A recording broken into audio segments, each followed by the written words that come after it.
এখানে দেখুন কি কি ডকুমেন্টস আপলোড করতে হচ্ছে। এখানে ফটো আপলোড করতে হচ্ছে, সমস্তগুলো সাইজ কিন্তু এখানে মেনশন করে দিয়েছে, অর্থাৎ ফটো বলে দিয়েছে 4 কেবি থেকে 40 কেবির মধ্যে সাইজ হতে হবে। সিগনেচার বলে দিয়েছে 4 কেবি থেকে 30 কেবি।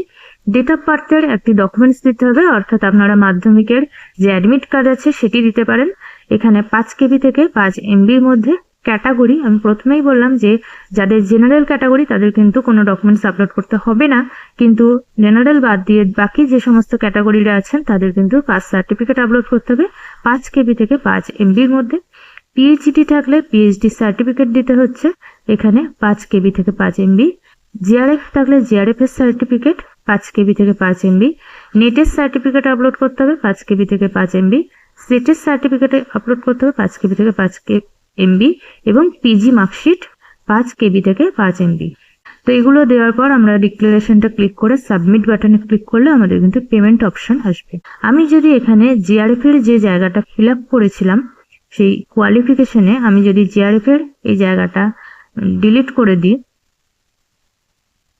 তাহলে কিন্তু আমাদের জিআরএফ এর যে সার্টিফিকেট আছে সেটা আপলোড করার জায়গা দেখাবে না। এখানে ডিলিট করে আমি এটাকে নেক্সট করে দিচ্ছি।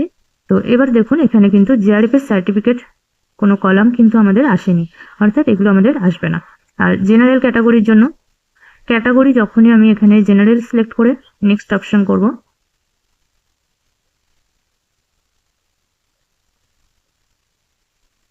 এবার দেখুন এখানে কিন্তু ক্যাটাগরিরও কোনো ডকুমেন্টস আপলোড করার অপশন কিন্তু এখানে শো করছে না, অর্থাৎ জেনারেল বাদ দিয়ে বাকি সমস্ত ক্যাটাগরির ডকুমেন্টস আপলোড করতে হবে। তাহলে কি কি ডকুমেন্টস সিএসসিতে আপলোড করতে হচ্ছে এখানে কিন্তু ডিটেলসে আলোচনা করে দিলাম। ভিডিওটা যদি ভালো লেগে থাকে লাইক করে শেয়ার করে দেবেন, চ্যানেলে নতুন হয়ে থাকলে চ্যানেলটিকে সাবস্ক্রাইব করে দেবেন। দেখা হচ্ছে পরবর্তী কোনো ভিডিওতে।